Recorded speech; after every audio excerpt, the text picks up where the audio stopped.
Alright, mag-start na ako ha. So, I'm sharing to you itong QuickBooks Po. desktop. Can you hear me? Matatagalan pa daw chef kasi kasi wala daw kung gagamitin kay Danny Pakisay. Alright. Opo. Okay. Okay, gusto ko malaman ano yung business nyo. Hello? Gusto ko malaman ano yung business nyo para yung discussion ko customize dun sa business. Ano natin? Business. Food service po pati mga sa student po. Food service sa estudyante. Apo. May food service po kami, meron din po kaming mga student. Anong student? Student yung customer. Hindi po, mga nag-aaral po ng culinary. School kayo? Apo. Anong school? May culinary school po, then meron din po kaming food service, nagbo-buffet po kami. Nagbo-buffet kayo, tapos doon tayo mag-focus sa pagkain. Ayoko yung culinary Apo. para hindi tayo malito. I'm sharing to you my screen based sa discussion sa akin nung ni Kay. POARAP, tama ba? Paggagawa ng PO, pagpaprocess ng AR tsaka AP. Yes. Yes, paano gumawa ng PO, approve ng PO, receivables, payables, yes. Yung sa student kasi, we have student, it will be treated as if sila yung customer, no? So yung student, may mga babayaran silang tuition fee, pero usually they pay partial lang. So we need a way to keep track of that as well. I've heard kanina sabi niyo meron kayong food service, parang buffet. Are you selling food? We are selling food. Isang kliyente lang yung meron kami for that. So, ano siya, when we say food service, we have, let's say, breakfast, lunch, dinner, pero we don't sell directly to the cadets. We sell to the company. So, the company orders from us, and then from there, nagbibigay sila ng PO sa amin, and then we have to make a statement of account so we can collect. So, fixed yung ano na yon based on yung order nila sa amin. When I pause, nag-iisip ako iniisip ko paano ko i-discuss. Kasi case to case ang ano eh. So, tingnan nyo kung naintindihan ko So, may food service kayo, may school din kayo. Yung school naman, you collect from the student as a form of fee yun, parang enrollment fee, tuition fee. Yes? Tuition fee yung kinokollect namin. Yung iba kasi nagbabayad in full. And then yung iba nagbabayad 50% lang tapos installment. Regardless. So, yes, Miss Andrea. Teka, nag-isip ako Paano ko siya okay. So, ang dalawa yung source of income nyo. May tuition, merong food service. Saan nyo gusto mag-focus tayo? Hindi tayo pwedeng halong kalamay. Saan nyo ako gusto mag-start? Sa food o sa tuition? Sa food. Okay, sa food. May kausap akong accountant. Si Katrina, hold on. Kasi ito pag nagsalita ako, lagi ko i-connect sa libro, dapat nakikita nyo. Nakikita nyo yung QuickBooks ko?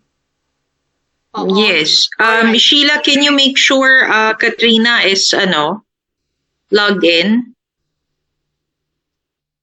Kasi when I share itong mga steps ko, hindi lang to basta pasok ka ng PO without me telling you the rationale behind. It doesn't make sense if I just do that. Hindi naman tayo pwedeng, kayo losing end. Ako naintindihan ko pero hindi yun naintindihan. Pero mas magandang may accountant dyan. Sasabihin ko, bakit ko yun hinahanap? But anyway, let me focus sa food. I hope nandyan si Katrina So I guess... Magka-share po kami sa isang phone ni Katrina. Oo nga Sana hindi lang kayo sa phone, pero dapat anyway, yung may screen naman dito. When you have your QuickBooks, ito sample company lang to. Normally kasi, ang QuickBooks, meron na siyang default na chart of accounts. Sorry, medyo yung iba, kung wala kang accounting background, medyo technical yung term na masasabi ko, pero I'll make sure na yun ang technical, yun ang pinaka-simple ko hindi, yun yung simplest. Okay? So, may tinatawag na chart of accounts. Nandito yun sa, click mo yung company, chart of accounts. If you notice here, though yung iba may mga amount na nyo, huwag yun na lang pansinin yan. Meron din dyan. Dito kasi, naka-chronological siya. So, cash or something, down to income. So, may naka-prepare na yan. So, kung alright? So, kung gusto niyo makita, ano ba itsura niyang financials na yan? Kailangan niyo muna mag-gets to kasi pag mamaya nagko-connect ako, kino-connect ko yung report, yung entry sa report para makita niyo saan ang pumasok. So, tingnan natin ha, para makita niyo, accountant, balance sheet, kasi 2024. Yan na itsura niyan. May cash, may accounts receivable. Dito papasok kung sa tuition accounts receivable. Tapos kung meron kayong, may food kanyo kayo, nagbebenta kayo ng food, syempre pag nagbenta kayo ng food, bumili kayo ng raw materials, 'di ba? Mga pork or something, lulutuin nyo 'yon. Whatever the result, mapupunta yun sa inventory muna. Okay? Tapos, ayan na 'yon, okay? Ito i-highlight ko yung inventory, accounts receivable. Pag pupunta naman kayo dito sa profit and loss, kasi syempre, pag nag-charge kayo ng mga pagbebenta nyo, pupunta naman yan sa last fiscal year. Income. It's either you create an income for food, sales food, or income din sa tuition fee. Okay, let me show you that. Kasi ito, naka-default lang siyang sales Pag dito, company, chart of accounts, account, new, okay? Tapos income, continue, gawa kayo ng, halimbawa, revenue, based na narinig ko kanila, revenue from tuition fees. Tama ako? Doon nang gagaling, no? Yes po. Alright. Tapos, may isa rin tayo i-create, yung revenue naman from food sales. Income, continue. Dapat dito, mag-map nyo muna. This meeting is being recorded. Alright. I-map nyo muna yung mga chart of accounts nyo. Save and close. Tingnan natin. Hindi, define lang natin to. Alright. How does it look like? Space yung phone ko. Yung laptop, yung computer. Okay, sabihin nyo, Miss, ginawa na may ginawa ka revenue pero hindi makita dyan kasi wala pang amount. Si QuickBooks hindi niya ilalagay hanggat walang amount. But we will show you later. Okay? So, ayan na, nag-create na tayo. I think ang simple ko muna ituro yung sa tuition. Doon tayo kasi medyo ano yung, okay lang ba yon para makuha nyo? Sa tuition. Kung sinasabi nyo, meron mga estudyante nagbabayad sa inyo ng tuition fee. So, here, when we say customer, dyan yung nakukuha yung revenue nyo. So, you can create, let me see kung mag-work ang enter statement charges. I don't know. Wag yan. Create invoice kayo. Tapos, ito nyo pwedeng isulat, ano pangalan nung estudyante. Kunwari, student 1. Tapos, kung ano man pangalan nun. Tapos, address niya.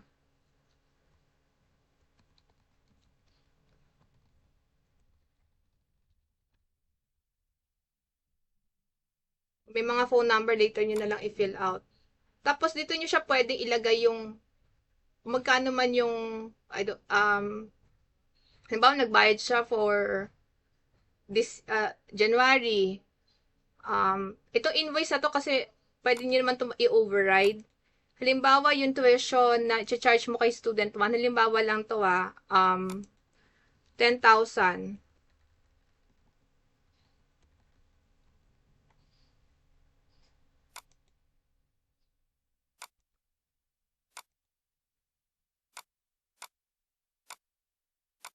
Hold on. Okay, before pala we create this one, you have to go to list, item list. Okay? Tapos mag-create tayo dito nung revenue nyo. For example, service. Kasi 'di ba tuition fee 'yon. So service. Tapos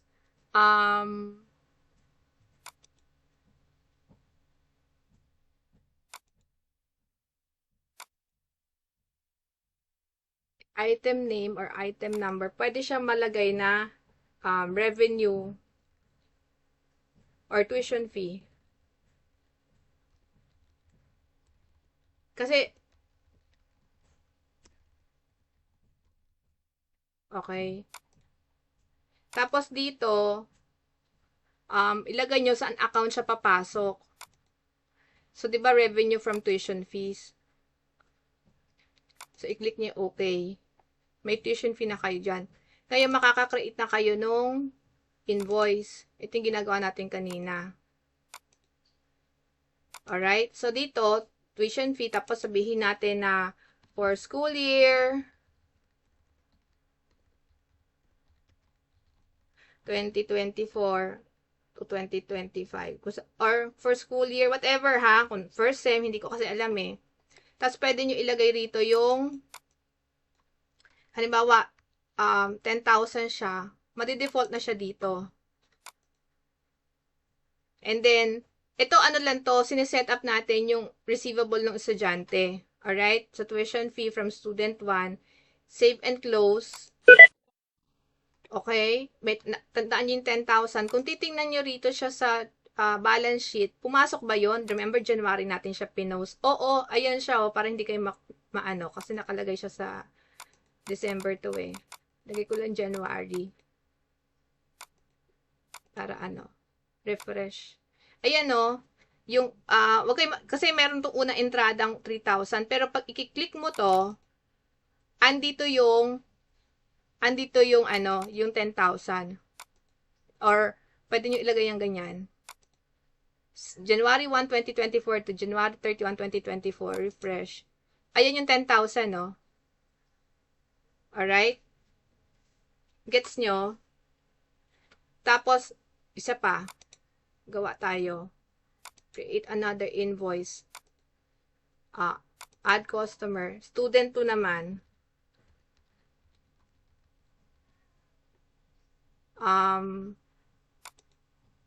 Pangalan ng student 2. Up to you kung ang customer name, number, mga diba 001, ganyan-ganyan. Tapos student 2 yung buong pangalan. Bahala kayo ano yung naming convention. Pinapakita ko lang sa inyo how this works. Address of student 2. Okay. Tuition ulit. Pero yung tuition fee naman, sabihin natin, ibayin natin yung figure, parang tuition fee for first half. Lagay naman yung price dyan, 5,000. Ayan. And then save and close.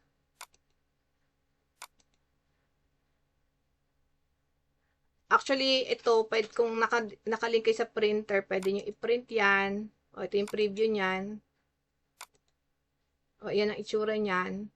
Invoice, okay? So, pwede nyo i-email yung invoice na to sa estudyante. Okay? Ito, save and close natin.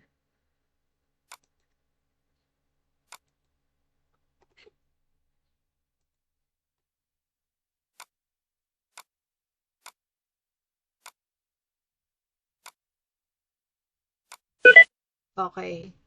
Alright? So, kita nyo na yan. Meron ng revenue from na 15,000. So, may reporting naman kayo dito. Gusto nyo halimbawa, yung malaman nyo yung customer balance summary. Kasi syempre receivable to eh. Ayan. So, alam nyo, ito, ignore nyo na lang ABC company, sample lang ito. Makikita nyo, matatrack nyo lahat dito, yung mga receivable nyo sa estudyante. Halimbawa, syempre, partially nagbayad to. Diba, magko-collect na kayo. Nakikita nyo to, receive payments.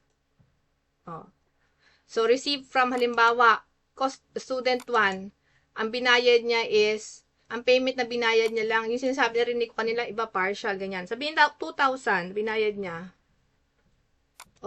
Nakita nyo? Okay. So, nagbayad 2,000, in-apply niya doon sa 10,000. So, yan ang payment amount niya. Nagbayad siya halimbawa. Yan. Tapos kung anong ma-reference yon, close niyo yan. Makikita niyo na. Nabawasan. Tapos yung pera na yun, pumasok yun sa cash nyo. Pero bago yung pumasok, meron kasi ditong record deposit. Okay? Pipindutin nyo yan. Itong portion na to, para ayoko kayo mo-confuse. Ito galing to kay student 1. Yan ipapasok nyo. Yung 2,000. Okay. So, ito yung 2,000 na yan. Saan pupunta yan? Sa cash. Deposit to cash. Kailangan i-receive nyo yan. Pag kinlik nyo itong save and close, pupunta yung 2,000 dun sa cash account nyo. Teka, save and close natin na. Kung pupuntahan nyo yung libro, balance sheet, ito yun eh. Kasi di ba negative to kanina. Kung i-run yung transactions na yan, January 1 to January 31, refresh nyo, ito yung binayad. So, nakuha nyo yung workflow nung sa receivable. You can create. Yes po. Okay. Maliwanag naman. Yes po, okay naman po, ma'am. Very good. Kasi at least pinapakita ko sa inyo na hindi lang siya yung parang routinary na post mo yan, post mo ganun. Pinapakita ko sa inyo yung bangga niya kagad dito sa, checking niya kagad sa libro, sa balance sheet, sa profit and loss. So, ito, nakita niyo pumasok, diba, ang cash dyan. O, tingnan niyo naman yung profit and loss niyo. Kasi, once na nag-create kayo ng invoice, ayan, pumasok na, yung revenue from tuition fees. May 15,000 na kayo. Revenue yan, it does not mean, yan yung cash na pumasok. Yan yung na-create mo invoice. Okay? So, yun siya. So, pag binuksan mo yan, ito yung invoice. Tapos yung date, ito yung invoice numbers, kaninong estudyante, ano yung description nyo. Pasok siya sa accounts receivable. Okay? Klaro na tayo dito. May question? Yes po. So, dito, yung tinatanong nyo rito yung AR. So, ito yung AR side. Okay? So, doon na tayo sa sa food business. Okay? Or may tanong pa tayo bago ko to iwanan. Basta make sure, whenever you create yung item na magiging revenue nyo, very important yung click nyo yung list, item list, like what I did, meron dyan tuition fee. Kasi yan yung gagamitin nyo for invoicing. Okay? Ngayon, iwanan ko na to kung wala nang questions. Okay na? Ma'am, may question. Ng statement of account. Let's say, yung sa food service, gagawa kami ng, magbibilling kami sa kanila based on yung PO. Pwede ba kaming gumawa ng statement of account? Yeah, here in the reports, I don't know kasi ano yung, kumbaga yung, I really don't know ano yung QB, version. Pero superpower, sorry, nothing to offend, pero ito kasi yung pinakamataas na version, yung enterprise. Hindi ko alam kung ano yung version nyo. Kung nagtatanong kayo sa akin ng are asking me if may statement of account, opo, meron siya. andito po siya sa pwedeng customer balance summary. Pwede nyo po rito makuha. Ito yung student 1. Kasi naalala nyo po, nung gumawa po ako ng customer invoice, pinakita ko pwedeng gumawa ng statement. Nakita nyo po yon.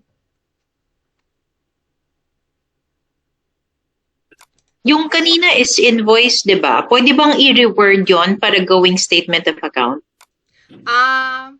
That I do not know if we can override. Kasi, kumbaga, canned system ito. Hindi ko alam kung pwede po eh. Ma'am, excuse me, hindi po ba siya ma'am pwede na kapag sinerch ko yung, for example, si client namin, isang pangalan ng company, and then pag niran ko siya, mag-a-appear po lahat ng lahat ng transaction. Pwede naman po sa customer center. Kasi dito, ito po yung sinasabi nyo.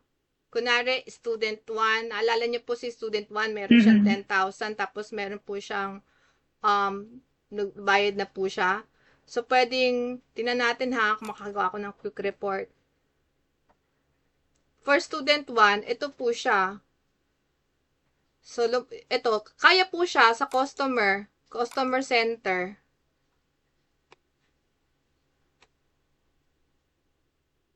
Ito yung reports for this customer. Specifically for this customer, pwede po. Ito run reports. Tingnan ko yung run report. Ano itsura ng run report, View as a report. Ayan, all transactions for student 1 or company 1. Ito po lalabas.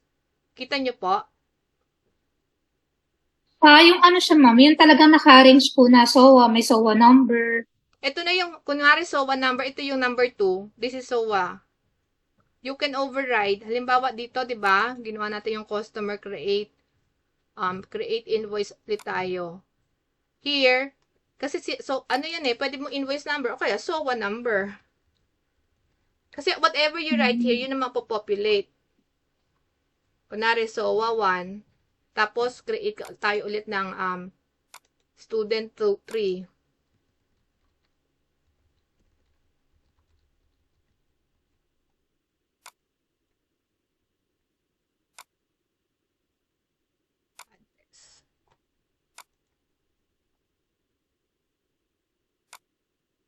Tapos, yun ang sabi niyo SOA eh. Pero, ayan kasi, okay. If I were you, kung ano lang invoice number, i-construe nyo po siya as SOA. Para hindi na po kayo may imo-monitor pa.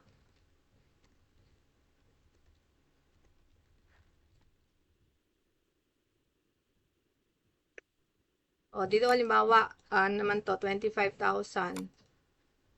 Save and close. Close ko lang to, Tapos, ayan, student 3, makita natin. Quick report. Ganito po lalabas. Di ba po may SOA? Ayan po, Halimbawa, magbabayad na si customer, si student. Receive payments. Kanino? Student 3. Diba? Magkano babayaran niya? Bayaran ko 15,000.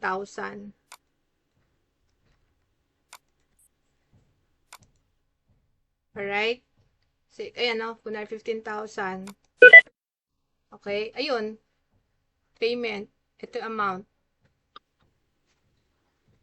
Excuse me, pwedeng pa-try po ng print ma'am. Titingnan lang po namin kung ano yung Itsura ng niya. print.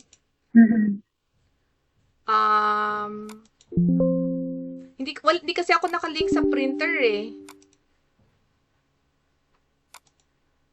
Save as PDF. Kasi ma'am, for example ma'am, kung ayan ma'am, for example lang ma'am, parang sa mga billing ma'am na once na may pakita mo siya ma'am sa isang tao, syempre, yan ma'am, maintindihan natin kasi tayo eh. Meron tayong background sa accounting, pero yung mga ma'am, hindi nila magigets yan. Hold on, sample. PDF. See, tingnan ko kung ko to makikita natin itsura. Ayaw. Save document as PDF. Tanggalin natin ito.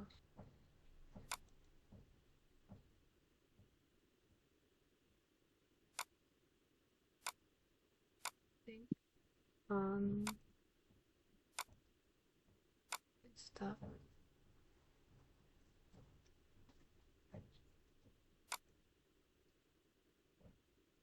Hindi ko makita yung hindi ko ma-save dito yung sa akin. Mababa kasi yung ano ng pero yung Excel kasi ganitong itsura ng Excel. Yung iba kasi hindi nag-work sa akin yung print email kasi wala akong yung laptop ko hindi connected sa printer eh. Tapos, ito na itsura. Yung iba kasi, ganitong ginagawa nila. Minsan, kino-customize na lang nila yung header. Tapos, ito yung pinapakita. But this is how it looks like. Ganyan po siya.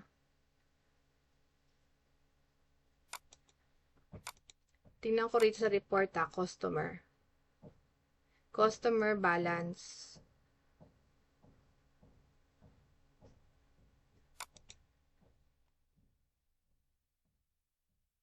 Customer. Kasi alam ko ganito sa customer center. Ito na yun eh. Run reports eh. Kung kukunin mo yung per customer, ito yung reports nila. Dito mo siya Hello, ma'am. Wait lang.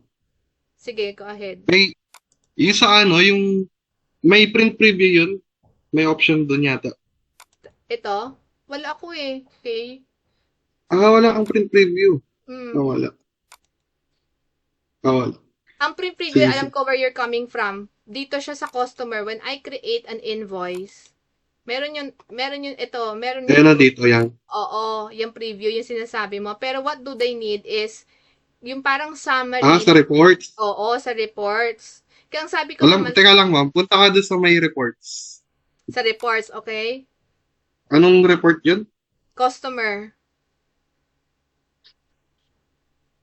Punta ka, ma'am. Sige nga. Ito na, nandito na ako. Saan dito? Click mo, ma'am.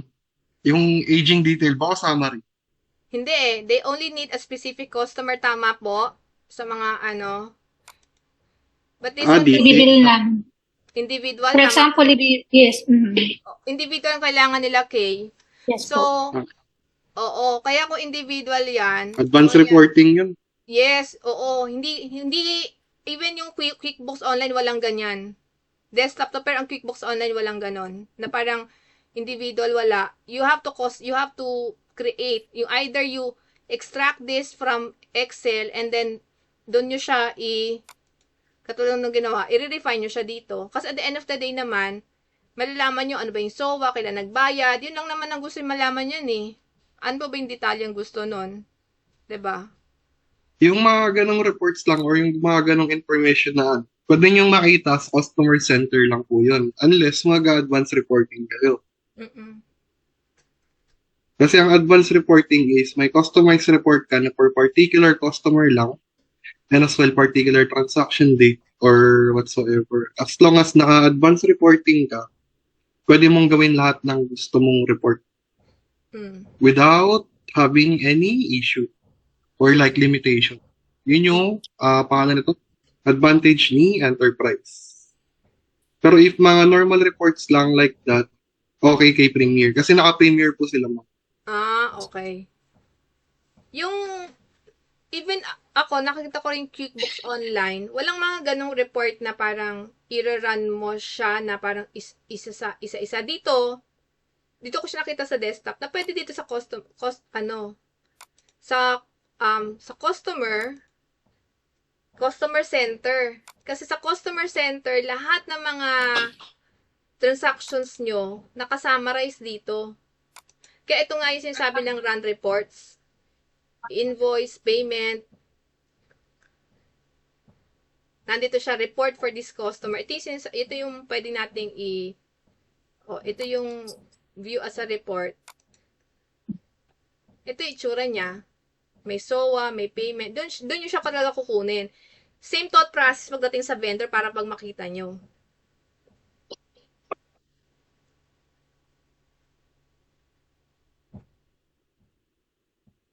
ang purpose ng QuickBooks is makakreate, ma-post yung mga entry, magbigay ng mga financial data. Pero yung mga reports na ganito, very basic niya ibibigay sa inyo kung ano lang talaga yung pinasok nyo. Tapos ito lang din yung ibibigay. Kung halimbawa gusto nyo pa ba ng may description ng ganyan or ganito. Kung at the onset of the pagpo-post, paglalagay nyo ng transaction diyan, simple yung pinasok nyo. Don't expect a complicated report. Kasi ganun lang siya. Yun po.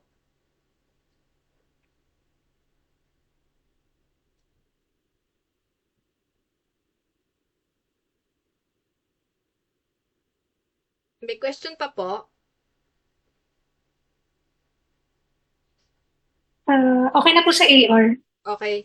So, nakukuha nyo po ang lagi nyo pong babantayan, yung AR, pag nagbayad, minamatch na po, pinakita ko rin po, di ba? I-minamatch siya kung kaninong estudyante. Tapos, makikita nyo rin po, real time, if reflected po doon yung mga balance sa balance sheet at sa, ayan, tingnan nyo yung accounts receivable natin, pumasok na rito yung student 3, tas yung bayad. Reflected na po siya real time. Kung halimbawa gusto nyo palitan na SOA siya, SOA number, ayan, pwede nyo naman po i-override. Ito naman nakalagay invoice, payment, ganyan. So, okay na po tayo dito ha. So, wala na tayong question. Yung pangalawang revenue nyo po, sa food sales po ito, no? Yes, opo. Teka lang, nag-isip po ako sa food sales. Paano nga po ulit yun? Hindi kayo nagbebenta sa estudyante, pero nagbebenta po kayo saan? Sa company tayo mismo. Bali, hindi po kami nagbebenta sa mismong may contact po kami na isang company, ayun po yung kausap namin. Hindi po kami sa mismong tao na Okay. Tapos, ano po yung mga binibenta nyo pong pagkain? Niluluto nyo po yon? Kunwari, Yes po. Bali, meron po kaming kontrata na kung ano po yung mga kailangan lutuin. Halimbawa, magbigay po kayo sa akin ng sample. Sample yun na luto. For example po, pork kare-kare, ganun. Okay, pork kare-kare. Hindi ako marunong magluto, pero sasabihin nyo, bakit ko tinatanong? Kasi, yung Premier ba, meron ba silang inventory? Pwede man ba mag-assemble doon? Hindi. Meron ma'am, pero yung pinaka-basic. Basic? Sige. Opo. Hindi siya yung much more detailed. Titingnan mo kay ha, kasi yung ituturo ko pang ano to, hindi ko alam kung meron sila ha, pero isi-share ko tong ano sa kanila. Teka lang ha. Masyado madami naka-open. Close natin.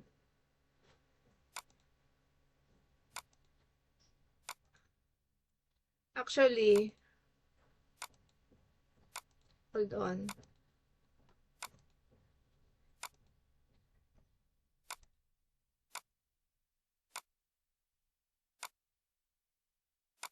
Tapos, bumibili kami yun ng mga items nyo sa syempre sa grocery to o sa sige, sa wet market. Anyway,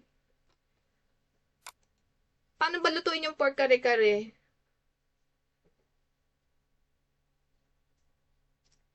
Okay. Sorry ha. Simplihan na lang kaya natin. Ano bang simpleng Hindi rin ako marunong magluto ma'am eh. Kaya hindi ko masagot. Malalaman nyo to, sinasabi ko, kasi,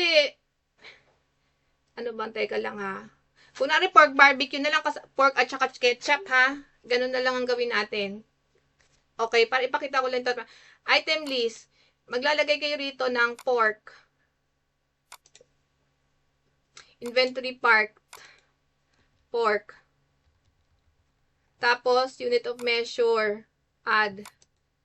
Kilo. Saan na ba dito ang kilo? Box. Yun, kilo. Next. Kilo. Finish. Okay? Pag bumili kayo ng pork, kunwari 5 kilo, inventory asset siya mapupunta. Pag halimbawa binenta nyo portion yan, lagay natin sa revenue from food sales. Okay? Tapos, maglagay tayo dito ng ketchup. Inventory part. Kunwari pork barbecue na lang ha. Ang ketchup ay, ano liter yun ha? Tama, liquid naman yun, di ba? Tapos, inventory asset. Pupunta rin siya sa food sales. Okay. Tapos, pork, ketchup. Simplihan na lang natin kasi okay. Tapos, teka, hold on.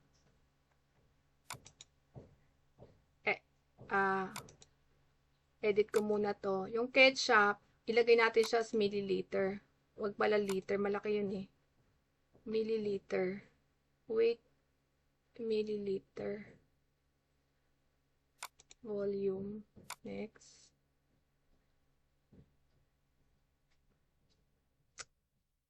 Liter eh. Back nga. Kilogram. Count length. Hindi siya milliliter eh. Other nga.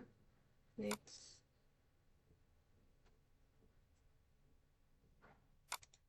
Sige na nga, ayoko i-complicate. Sorry ah.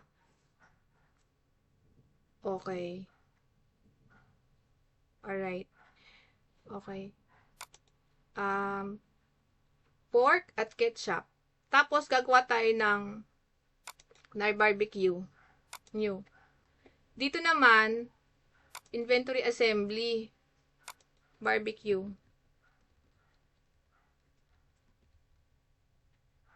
Ang composition niyan, pork. Pero, 1 kilo.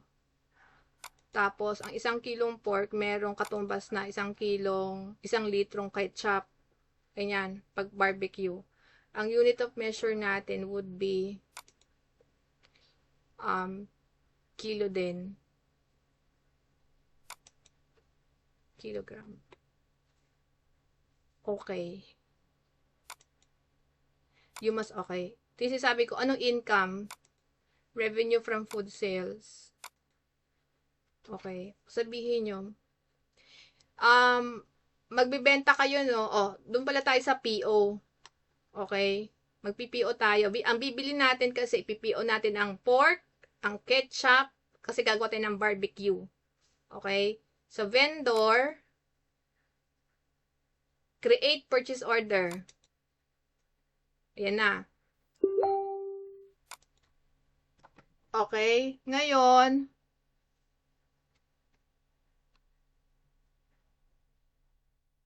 hold on. Magbigay kayo sa akin ng vendor sa pork. Kunwari pure, SM. Ganon. Hello team. SM. Doon ba kayo bibili ng pork? Yes Yes po. po. Oh, very good. Ito ha, kailangan nyo tong pilapan. Yung SM, address ni SM, importante to. SM, yung tax settings, isulat nyo dyan. Kung nakita nyo yung kailangan nyo isulat yan. Pag hindi nyo sinulat yan, babalikan nyo rin yan. So, kung kaya nyo nang makita sa resibo, isulat nyo na yung tax settings niyan. First 9 digit yan, 00, 01 dash 2, 3, 4, 5, 6, 7, 8, 9. Ganyan. Sasabihin nyo sa akin, di ba 00 dash, yung 00 dash 000 dash 000. Oo, ganun sa atin sa BIR. Kasi ito US settings. Pero magagamit nyo ito pag naging vatable or something. Basta magagamit nyo siya. Pero ngayon pa lang, ito valid. Tama mo. 2, 3, 4, 5, 6, 7, 8. 2, 4, 6, 8, 9. Ayan, pumasok siya. Okay? Alright, SM. Ngayon, Anong bibili nyo? Di ba nakasulat na dito, pork. Okay? Ilang kilo bibili nyo? Assuming ang kilong bibili nyo is 10. For example po, 15 kilos. Sige, 15 para sa'yo. Magkano ba kilo ng pork? Hindi ko alam sorry. 235 po. Yan ang nasa PO nyo. Opo. Oo, 235. Yan ko na. 235. Okay lang kayo dito. Alright? PO number 3. Kasi nag-create ako ng PO kahapon eh. Okay? Tinetesting ko to. So, save and close. Save and close. Gawa pa tayong isa. Customer, vendor pala. Create purchase order. Bilaman tayo ng, kay SM pa rin, ketchup. Member, may ketchup tayo. Liter naman yon. Magkano ba, ketchup?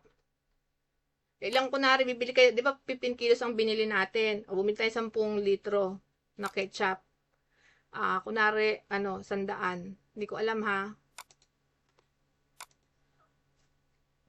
Okay? Save and close. Kung papansin ninyo, PO yan, wala pang, kumbaga, tentative yan, wala pang lumalabas na pera. Correct? Nag-order, sinusulat nyo pa lang yung order nyo. Andito pa lang yan sa PO. Ngayon, kung yung PO, natanggap nyo na, dito nyo na siya ilalagay. Receive inventory with bill. Di ba may invoice? Matatanggap nyo yung kanino, sabi nyo kay SM. Open purchase orders exist for this vendor. Do you want to receive against one or more of these orders? Kasi imamatch nyo nga. Kay SM. Yan, bumili kayo. Okay. Nakasulat na dyan. Auto-populated na. Kung pinili mo yung PO na yon, ito yung in-order mo. 15. Okay? Halimbawa, realidad, minsan hindi man nababangga yun. 10 lang. Dilagay mo 10.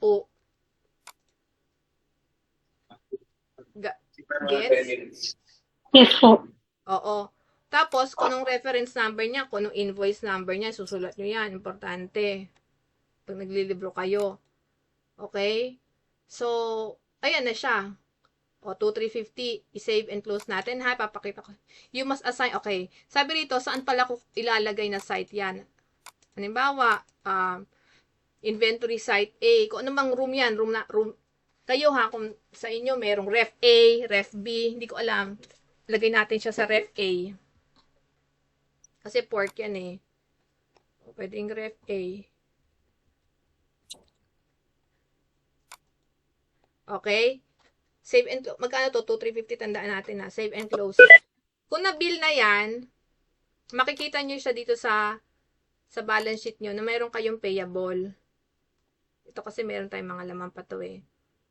Pag binuksan ko to, talabas dito yung 2,350 nyo. Ayan. Ma'am, pwede magtanong. Sige. Paano po ilalagay kung cash ba siya, GCash payment, or bank transfer? Yun sa mode of payment po. Teka lang ha.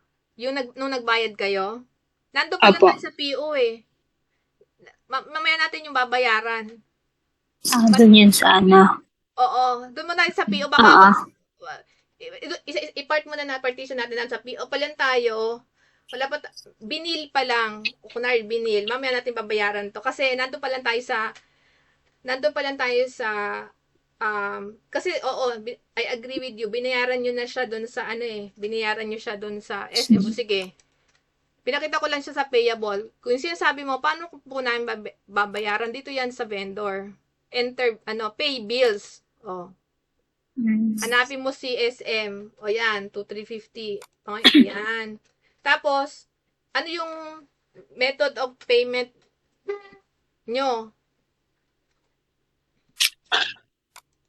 Schedule.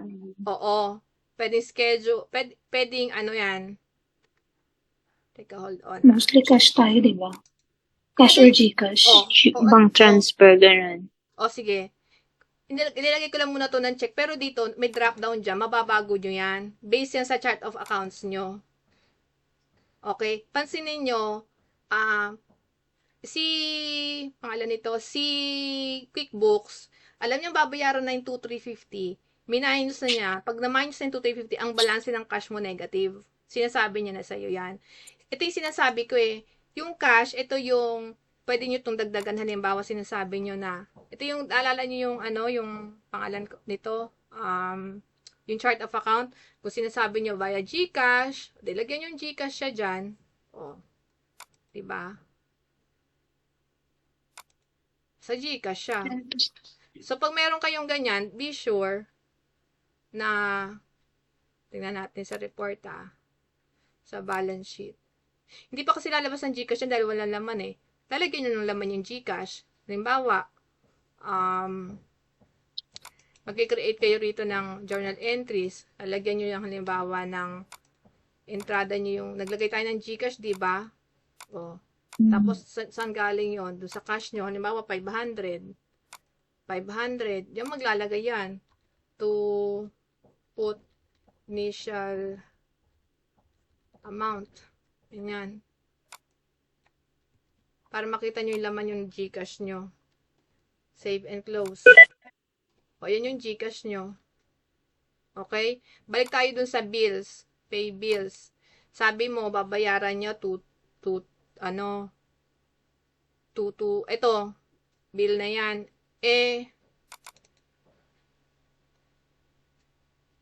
Okay. Go to bill. Hold on. Ito yung babayaran. Ito, 2,250. Kasi, halimbawa, ang laman lang ng GCash mo is 500, di ba? Hindi mo naman mababayaran 2,350. Ilagay ko dyan, para may matira lang, para makita natin, 400. Ito yung amount na utang mo, ito yung ibabayad mo sa 400 lang. Kuha nyo? So, sa GCash, naalala nyo, nagpasok ako ng 500, babayaran tayo 400, natirang ending balance 100. Gets nyo? O, pindutin mo yung pay selected bills. Ayos, diba? Done na muna yan. Para lang makita nyo yung workflow. O, ayan. Yung nakain ng 500, naging 100 na kasi binayaran nyo na. Gets?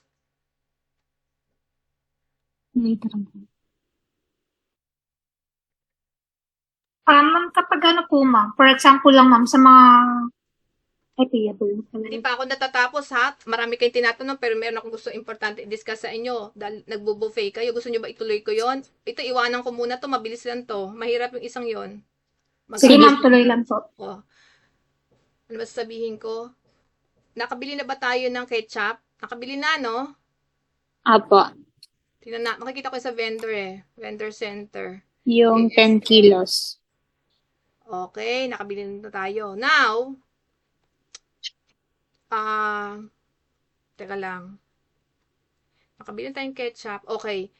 Magbebenta na tayo nung pork barbecue na pork at ketchup. Okay? Mag-create tayo ng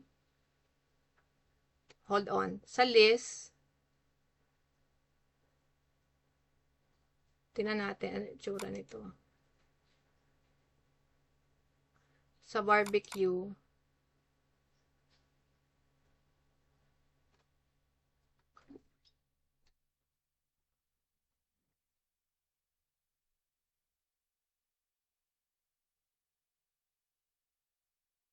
kasi ninote naman natin yon. So, sa cost, 1:1. Pag mag-create ka ng 1 kilong barbecue, magagamit 1 kilong barbecue tsaka 1 liter ng ano. Pero, we have to put the cost here.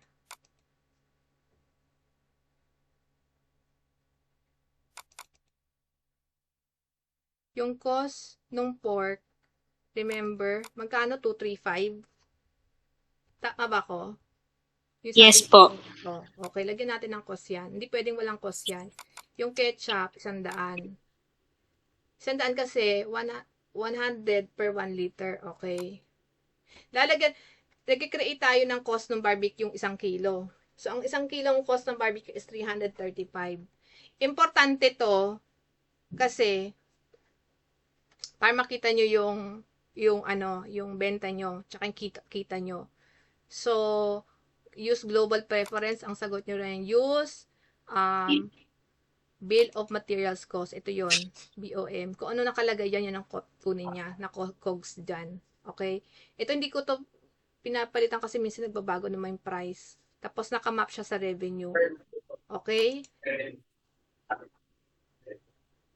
Wala, oo. Kasi hindi naman tayo naglagay ng sales price. Ano? Pwede natin i-override yan. So, mag-create na tayo ng yes. Oo, okay lang yan. Ayaw. Yes. Sige na nga. Ayoko na ganyan eh. Ano pala? Okay. Mag-create na tayo ng, yung nagbenta kayo ng buffet na kunwari, 3 kilong barbecue sa customer. Enter,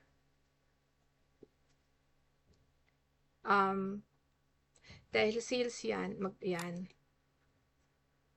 Customer, anong kumpanya yon? Ano man, kunwari, anong kumpanya? Diba sabi niyo isa lang yan? Anong pangalan ng kumpanya? UMTC. Sige, XYZ na lang. To protect yung ano nila. XYZ company, sorry. Lagay mo yung XYZ company. Diyan kayo magbebenta. Address ng XYZ.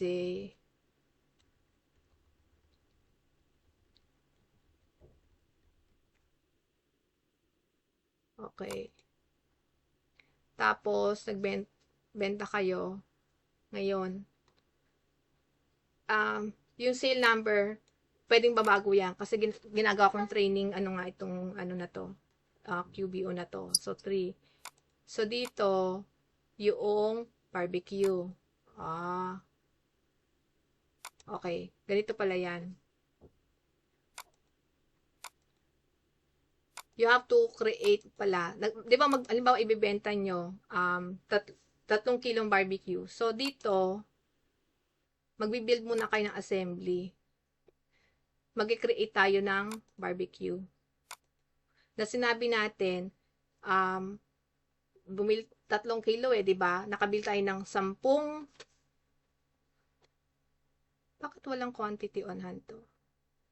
Hold on Kanina yung ketchup. Balikan muna natin tong vendor. Ba't walang laman yung sa ketchup? Quantity. Unit of measure. Amount. Ayun naman. Ketchup naman. Quantity 10. Save and close. Bakit?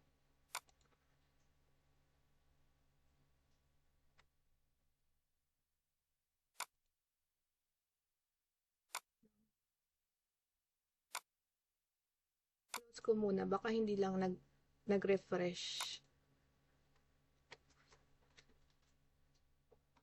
Ma'am, excuse me po. Sige, ano? Ma'am, yung PO po kasi na ang ginagawa naming PO, yung o-order po kami sa mga supplier namin. Hindi po yung katulad ng ginagawa nyo ngayon. Bali, kunwari po, o-order po kami sa supplier namin ng pork, bibili po kami sa SM ng ibang ingredients. Bali, isusulat po namin sa PO yung mga o-orderin namin. Tapos? Hindi po siya yung sama-sama na may pork, may barbecue, may ketchup, ganun. Hindi. Oo nga. Kunwari, ito sinasabi mo, may PO kayo, sama-sama. O, kunwari, create, asan na ba? Create PO. Ang sinample ko lang ng una rito, pork. Pwede mo naman dagdagan na pork, dito sama-sama, ano yon? Sinimplify ko nga lang, ginawa ko nga lang 2 kasi mag-create tayo ng napakaraming list. Hiniwalay ko lang siya. Pero pwede mo naman dagdagan. Ano ba 'yon? yung binibili nyo. Di ba hindi natanong ko nga sa inyo kanina, ano ba yung mga binibili nyo? Sinimplify ko lang to kasi, di ba eventually, pag bumili ka ng pork, gagawin mo naman ng barbecue yan, di ba? Kasi i-assemble natin yan eh. Kunwari, pork, tsaka ketchup, pag minix mo yan, magiging barbecue yan. So, ganun pa man, kunwari, gagawa kang kare-kare, ang dami nyo i-list ang mga product dito, mga kung ano-ano man yung kare-kare, kung may peanut butter, susulat nyo isa-isa yan dyan. Tapos, sa PO nyo, sa create PO, isusulat nyo naman talaga lahat yan dyan. Pork, peanut butter, lahat, mapopopulate siya dyan, ipo-pull down kung ano yung mga pinagsusulat nyo doon. Sinimplify ko lang kanina, tapos isusulat nyo yung ilan yung quantity, yung unit of measure, kunwari kilo, lahat naman yan, kung kilo, kung liter, kung liquid. Tapos, based sa PO nyo, ano yung alam yung rate na bibili nyo, isusulat nyo siya dyan lahat. Nag-gets ko yung point mo. Pero yung ginawa ko example kanina, sinimplify ko lang siya. Kasi para mapakita ko sa inyo na ganun siya papaano mag-create. Unless may gusto kang way na mas maintindihan mo.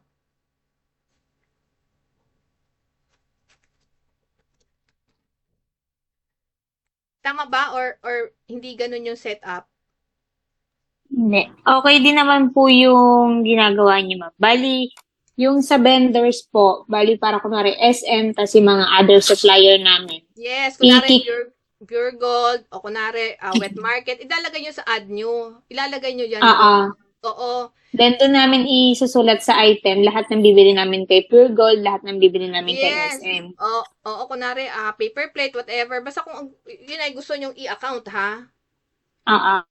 Oo. Sinimplify ko lang to, 'di ba nagtanong ako, ano ba yung simple iluto? Kasi when I do this discussion, ano na lang kayo, lawakan nyo na lang imagination nyo na sinample ko lang yung barbecue, pero mapapalawak nyo pa yan kasi baka mamaya alas 7 pa tayo matapos. Pero ito for purposes na simplify na lang siya. Ang sabi ko nga sa inyo, isulat nyo sa item list lahat. Yan. Be sure yung isusulat nyo dito is inventoriable. Pag nagsulat kayo dito na halimbawa mga spoon na hindi naman inventoriable, di ba yung spoon, bibilangin nyo ba 1,000 spoon, maubos na oras nyo o i-expense nyo na lang siya, ilagay nyo na lang siya as an expense. Kuha nyo ako. Okay po. Oo.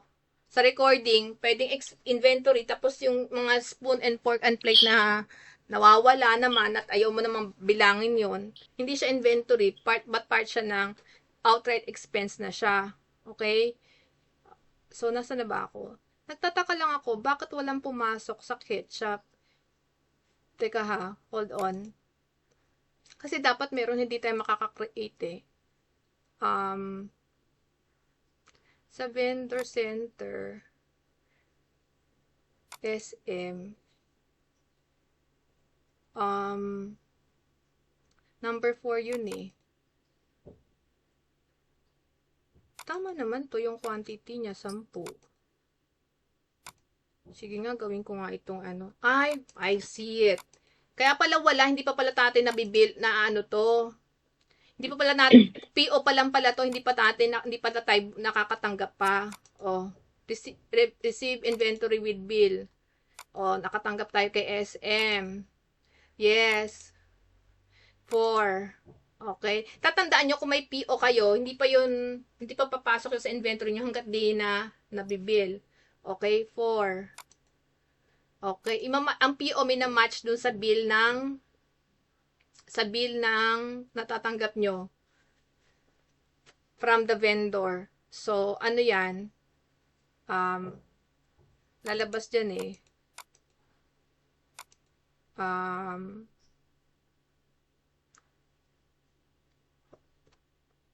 For pork, ketchup. So, yung quantity na in-order natin 10 dumating. O sige, sabihin natin 7 lang ang dumating. Yung realidad. Ayan. Save and close. Excuse me ha. Hold on. Sandali lang. Hello? Oh, sige. Labas na ako. Bye-bye. Nakamute.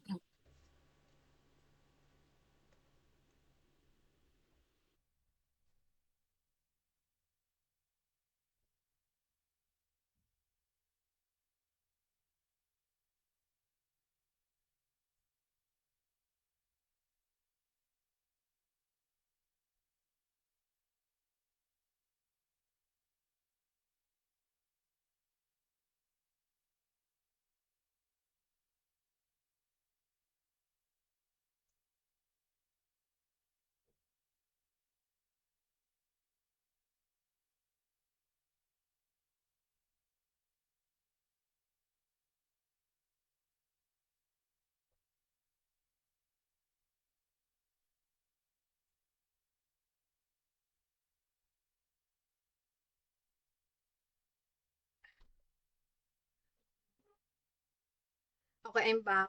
Okay. So, kanina sabi ko, bakit hindi kayo lumabas yung 10 in-order natin? Kasi hindi pa natin nabibil. So, ayan, 7 yung nabili. Okay, save and close. Site pala. Halimbawa, ang site nyo ilagay nyo ulit siya sa rep. Reference number nyo kakalimutan kung invoice ito. Kung sino magpo-post niyan. Number 1, 2, 3, 4, 5. To buy ketchup. To buy ketchup for barbecue. Okay, save and close. Nasa na tayo? Magbi-build tayo ng assembly. Inventory. Build assembly. Ano i-build natin? Barbecue. Okay? Saan? Kunwari sa inventory site A. Kasi kailangan yan Okay, yes. Sabi niya,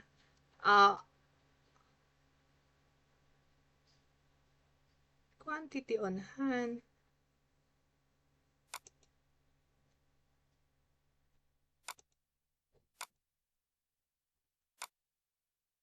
Ay, mali. Dito pala sa ref A. Kasi nasa ref A pala yon. Kung saan nyo pala nilagay yung item, doon yung kukunin. Okay? Gets nyo? Sa pork, ang quantity, alala nyo, yung order na 15, 10 kilo lang dumating. Yung ketchup na 10, 7 ang dumating. Tapos, ang order sa inyo is, ilan? Kunwari, 5 kilos ng barbecue. Dito, sinasabi rin sa pagbibili ng assembly, based dito sa inventaryo nyo, ilan na magagawa mo? 7 lang.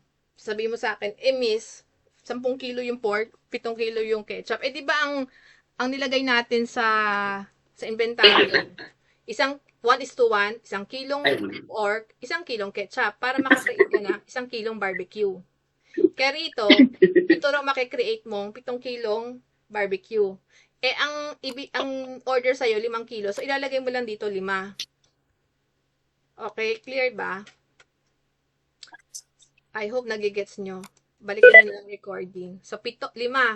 Makakagawa na tayo ng sales receipt.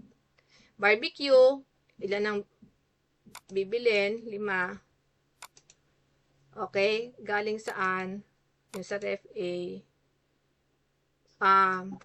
Halimbawa, per kilo, ang benta mo 500. Okay? Yan na siya. 2. Kamusta? Okay? Save and close. Yun na.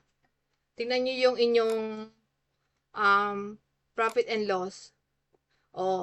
Naalala nyo, 5 kilo na pork barbecue, 500 each, 2.5. Ayan yun, 2.5. Yung cost of goods sold, kung bubuksan nyo, kung sino may accountant dyan, makikita nyo, yung nandito, yung COGS ng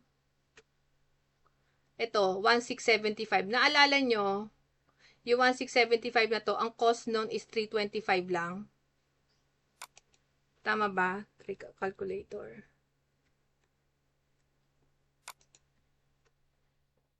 Ah, 1,675 divided by 5.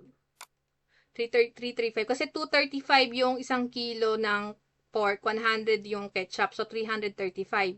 Multiply mo by 5, 165 yung, 1,675 yung cost nun na binenta mo kay XYZ company. So, yun. Bangga siya.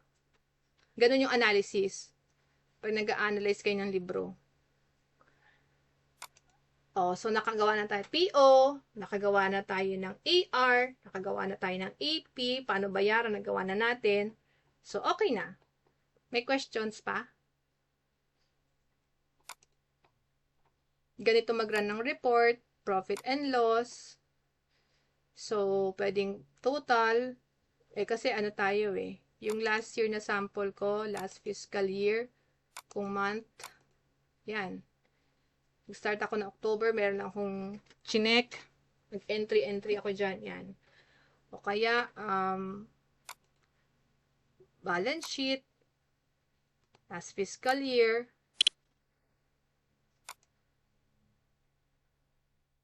this fiscal year, last fiscal year, pwedeng month, Hindi kay ma'am ko na. pwedeng quarter. Yon. So, may questions pa ba?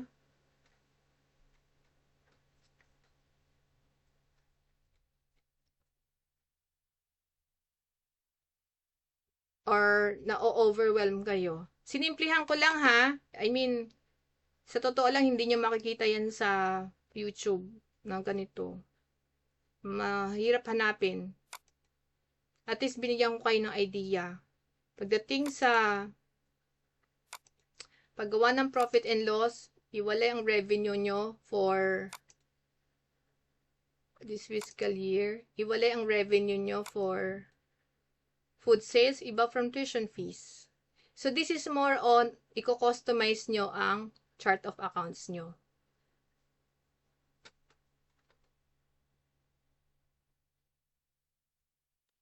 Okay? Ma'am, Yes? bali yung account po kasi namin dito sa QuickBook, hindi po namin parehas mabuksan. Ano? Sir K. Asa si Sir K? Ano hindi mabuksan? Sir K. Try, ano mo nga, try mo dyan sa'yo. Kasi yung huling punta niya dito, pinalitan niya yung account namin tsaka password. Kaso hindi namin siya ma-open. Ano lang yun, pangalan nyo lang, tapos Oo, capital pangalan lang yung start, namin. and then 1, 2, 3 lang yung password. Oh, try nyo. Nakailang ulit kami parehas. Ayaw talaga. Yung problema yata. Yung Connection. pag-click pa lang ng open, pag-click namin yung open, nakalagay, did you remove or rename your company file? Yan yata yung problema sa internet nyo mismo, yung sinabi ko. Oo, kaso nung nakaraan pa namin siya tinatry eh. Kaya hindi namin siya magamit kahit yung mga, hindi rin kami makapag-encode. Oo, kasi nga kay Ma'am Andrea yung company file, tsaka sinishare siya via multi-user. So, ang gagawin dyan is i-walk through kayo paano nyo makikita. Saglit lang namin, Minda, pa-share muna yung screen nila. Sure. Unshare ko yung sa akin. Ayan. Ay. Unshare na. Ang cellphone ba ginagamit nyo or computer? Computer po. O sige, pwede kayong mag-share ng screen kung may hindi kayo makita.